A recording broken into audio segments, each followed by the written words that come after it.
जबरन मुझे रात को 10 बजे वहां से फ्लाइट में बिठाकर दिल्ली रवाना कर दिया गया और दमन की शुरुआत भाजपा की शिवराज सिंह चौहान ने की है। तो साथियों, जैसे ही मैं एयरपोर्ट पहुंचा भोपाल और एयरपोर्ट उतरा ही तो कुछ पुलिस के लोग खड़े थे इस तरह के कपड़े और झंडे पहने हुए जैसे वो हमारे संगठन और जो ओबीसी महासभा के साथी हैं उनके संगठन के लोग हों। और वो मुझे जाते लॉन्ज में चलने के लिए कहने लगे कि कुछ साथी और आ रहे फिर चलेंगे। और फिर उन्होंने मुझसे मेरे फोन और सब चीजें आवश्यक चीजें जो हैं वो ले ली मुझसे।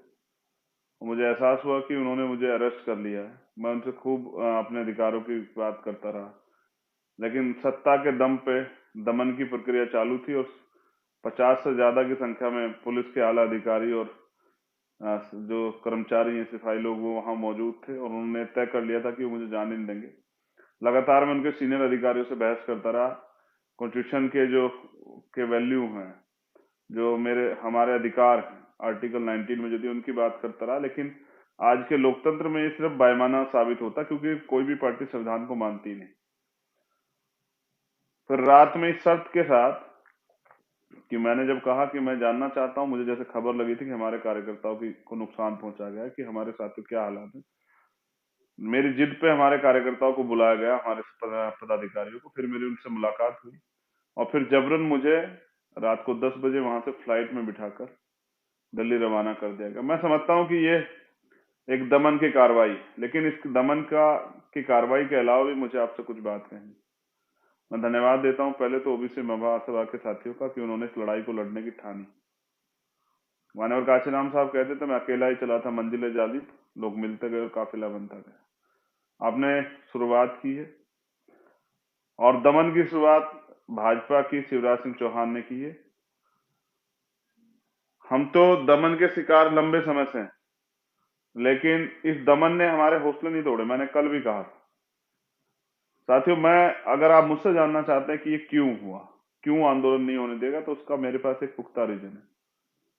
क्योंकि जब भी इस देश में बहुजन समाज के लोग, यानी कि स्पेशल SC ST OBC और माइनॉरिटी के लोग इकट्ठे होने का प्रयास करेंगे, ये सरकार किसी भी कीमत पे नहीं होने देगी, ये हो या कोई और सरकार हो। क्योंकि वो जानती है लोकतंत्र में जिस दिन बहुजन समाज के लोग इकट्ठा हुए उस दिन सत्ता की चाबी हमारे हाथ में होगी। और ये नहीं चाहते कि हमारी एकता मजबूत हो। कल दलित, पिछड़े और आदिवासी समाज के लोग अपने हकों की लड़ाई के लिए एक दूसरे का साथ निभाने के लिए, जैसे मंडल कमीशन की लड़ाई गई थी, वो एक साथ अपने साथियों की आवाज पे इकट्ठे खड़े थे। और ये सरकार नहीं देख पाई, सरकार इससे डर गई, सरकार इसका भय ले गई। मुख्यमंत्री तो अपना घर छोड़ के भी वहां से गायब हो गए, क्योंकि बहुजन समाज के लोगों ने तय किया था कि भाई हमें घेराव करना, हमें जवाब चाहिए, हमें अपने हक अधिकार चाहिए। लेकिन ये तो पहली लाइन है मेरी, जो मैंने आपको समझाया कि सरकार ने क्यों किया, आंदोलन क्यों नहीं होने दिया।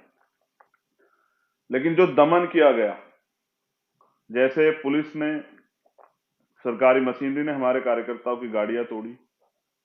आपको ने कुछ वीडियो भी मैंने वायरल की थी अपने पेज से, भीम आर्मी अकाउंट, मेरे अपने ट्विटर अकाउंट से, कि पुलिस ने जिस तरह से हमारे कार्यकर्ताओं गाड़ी को फेंक दिया, पुलिस ने जिस तरह से आ, पत्थर से पुलिस के कर्मचारियों ने हमारी गाड़ी को तोड़ने का काम किया। तो ये गुंडागर्दी किसके इशारे पे की गई?